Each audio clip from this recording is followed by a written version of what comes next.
नमस्कार शेतकरी मित्रांनो, प्रयोगशील शेतीमध्ये आपलं स्वागत आहे। आपण आज या ठिकाणी बघणार आहोत की बरेचसे शेतकऱ्यांनी यावर्षी कापूस घन लागवडीचा प्रयोग विविध ठिकाणी आणि प्रत्येक गावामध्ये 1-2 शेतकऱ्यांनी त्या ठिकाणी केलेला आहे।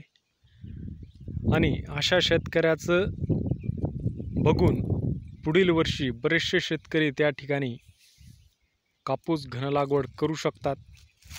पण कापूस घन लागवड करताना कापूस घन लागवड म्हणजे आपल्याला एकरी झाडाची संख्या जास्त बसवायची असते। हे करताना काही काळजी घेणं देखील महत्त्वाचं आहे। आता हा आपला जो प्लॉट आहे हा आपण 2.5x1 वर संपूर्ण याचं नियोजन आपण शेअर केलेलं आहे। आणि या ठिकाणी आपल्याला यावर्षी 14 क्विंटलचा ॲव्हरेज या ठिकाणी आलेला आहे। 1-2 क्विंटल अजून कापूस त्या ठिकाणी निघू शकतो। जर तुम्ही जुने सबस्क्रायबर असाल तर तुम्हाला याचं संपूर्ण नियोजन आपण या ठिकाणी माहीत आहे। परंतु पुढील वर्षी जर तुम्हाला या ठिकाणी घन लागवड पद्धतीने कापूस लागवड करायची इच्छा असेल आणि त्या ठिकाणी कोणती काळजी घेणं महत्त्वाचं आहे हे आपण या व्हिडिओमध्ये बघणार आहोत। त्यामुळे तत्पूर्वी तुम्ही चॅनलवर नवीन असाल तर चॅनलला सबस्क्राइब करून ठेवा। आता या ठिकाणी बघू शकता की कापूस घन लागवड करताना सर्वप्रथम जे महत्त्वाचं असतं ते म्हणजे तुमची एकरी झाडाची संख्या ही जास्तीत जास्त बसवायची असते। आणि ते त्या ठिकाणी 2 झाडातील अंतर हे कमी जास्तच नाही झालं पाहिजे। आता हे बघू शकता, हिची आपण गळफांदी कट केलेली आहे। हे बघा, गळफांदी याची आपण 35 ते 45 दिवसादरम्यान कट केलेली आहे। ही जमीन काळीची असल्यामुळे, मध्यम काळी असल्यामुळे या ठिकाणी आपल्याला गळफांदी ही 40 दिवसादरम्यान बरोबर त्या ठिकाणी स्पष्टपणे कळत होती। ती आपण त्या ठिकाणी कट केलेली आहे। आणि लागवड करत असताना महत्त्वाचं म्हणजे 2 झाडातील अंतर हे योग्य पद्धतीनं त्या ठिकाणी खाडे न होता, तूट न होता ती उगवण क्षमता त्या ठिकाणी होणं महत्त्वाचं असतं। त्यामुळे तुम्ही टोकन यंत्राच्या सहाय्याने ती टोकन करू शकता। आणि त्याचं अंतर जे असतं ते अंतर कोणत्या पद्धतीनं किती ठेवायचं हे आपल्या जमिनीवर अवलंबून असतं। ते एखाद्या शेतकऱ्याने त्या ठिकाणी अंतर जर 3x1 केलेलं असेल आणि तुमची जमीन त्या ठिकाणी एकदम हलकी असेल तर तुम्ही अंतर थोडं कमी करू शकता। ते अंतर तुम्ही त्या ठिकाणी 2.5x1 हे अंतर ठेवू शकता।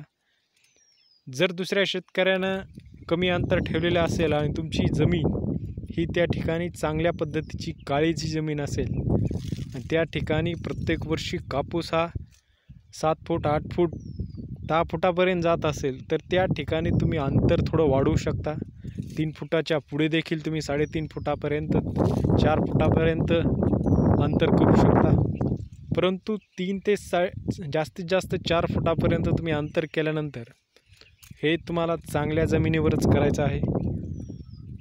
आणि चांगल्या जमिनीवर तेवढा अंतर ठेवल्यानंतर त्या ठिकाणी तुम्हाला गळफांदी व शेंडे खुडणी योग्य पद्धतीने योग्य अंतरावर करायची आहे। आता गळफांदी कट करत असताना जमिनीनुसार व व्हरायटीनुसार ती 40-35 दिवसापासून 50 दिवसापर्यंत तुम्ही कट करू शकता। एखाद्या वेळेस जर तुम्ही लेट झालात तर 5-10 दिवसाचा फरक त्या ठिकाणी पडला तरी हरकत नाही, कारण की त्या ठिकाणी प्लांट पॉप्युलेशन जास्त बसल्यामुळे, झाडाची संख्या जास्त बसल्यामुळे त्या ठिकाणी अडचण होऊ शकते आणि उत्पादन वाढण्याऐवजी त्या ठिकाणी तुमचं उत्पादन हे घटू शकतं। त्यामुळे योग्य पद्धतीनं योग्य वेळी नियोजन करणं तितकंच महत्त्वाचं आहे।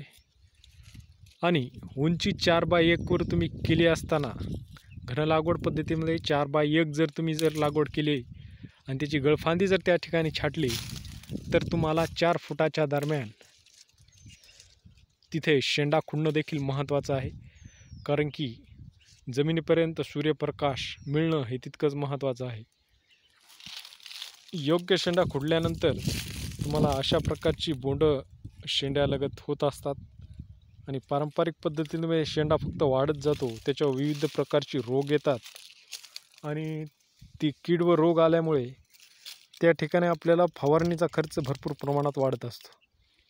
मात्र या पद्धतीमध्ये शेंडा खुडणीमुळं बरेचसे फवारणीचा आपलं खर्च वाचत असतो आणि त्या ठिकाणी शेंड्या खुडल्यामुळं अन्नद्रव्य वर न जाता ती पूर्ण अन्नद्रव्य बोंडाला त्या ठिकाणी मिळत असतात आणि अतिशय चांगल्या प्रकारे बोंडाचं वजन व आकार त्या ठिकाणी होत असतो. त्यामुळे योग्य वेळी शेंडा खुडणं तितकंच महत्त्वाचं आहे. ह्या दोन गोष्टी खूप महत्त्वाच्या आहेत. तुमची लागवड पद्धतीचं अंतर हे तुम्ही जमिनीनुसार त्या ठिकाणी जमीन आपली कशी आहे, दरवर्षी त्या ठिकाणी किती कापसाची उंची होते हे तुम्हाला प्रत्येक शेतकऱ्याला माहीत असतं. त्यामुळे जर तुम्हाला कोणी सांगत असेल तर तुम्ही 2x1 करा किंवा 2.5x1 करा किंवा 5x1 करा.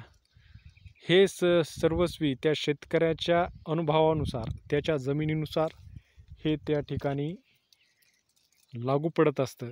त्यामुळे कोणी सांगितलेलं डायरेक्ट आपल्या शेतामध्ये ती अंमलबजावणी न करता आपला देखील अनुभव त्या ठिकाणी महत्त्वाचा असतो. कारण आपल्या जमिनीमध्ये कापूस कशा प्रकारे येतो, कोणती व्हरायटी त्या ठिकाणी चांगली येते हे आपल्याला माहीत असतं. एखाद्या जमिनीमध्ये जर झाडांची वाढच होत नसेल आणि त्या ठिकाणी आपण जर 5x1 अंतर केलं तर निश्चितच आपल्याला त्या ठिकाणी उत्पादन कमी येणार आहे. परंतु एखाद्या चांगल्या जमिनीमध्ये त्या ठिकाणी जर अंतर हे योग्य अंतर ठेवून उंची देखील वाढत असेल आणि झाडंही अतिशय डेरेदार होत असतील तर त्या ठिकाणी अंतर ठेवणं पण तितकंच महत्त्वाचं असतं. आता आपल्या या पद्धतीमध्ये मुख्यतः आपण गळफांदी आणि शेंडे खुडणी करत असतो. यामुळे आपल्याला दरवर्षीपेक्षा या ठिकाणी खूप चांगलं उत्पन्न या ठिकाणी आलेलं आहे आणि आपला जो पारंपरिक पद्धतीमध्ये खर्च आहे तो थोडा जास्त या ठिकाणी होतो.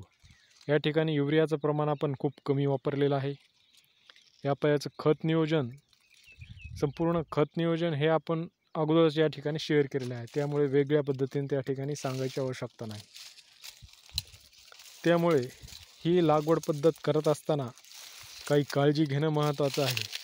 पुढील व्हिडिओमध्ये आपण प्रत्यक्ष जे गळफांदी ज्या प्लॉटची आपण काटलेली नव्हती व पारंपरिक पद्धतीमध्ये 4x1 वर ज्याची आपण लागवड केलेली होती त्याची काही झाडं व आपल्या घनलागवड पद्धतीमध्ये लागवड केलेल्या जी झाडं आहेत त्याच्यामधील फरक या ठिकाणी स्पष्ट दिसेल अशा स्वरूपात त्या ठिकाणी मांडणार आहोत. त्यामुळे तुम्ही चॅनलवर नवीन असाल तर चॅनलला सबस्क्राईब करून ठेवा आणि व्हिडिओ जास्तीत जास्त शेतकऱ्यापर्यंत या ठिकाणी पोहोचण्याचा प्रयत्न करा. धन्यवाद.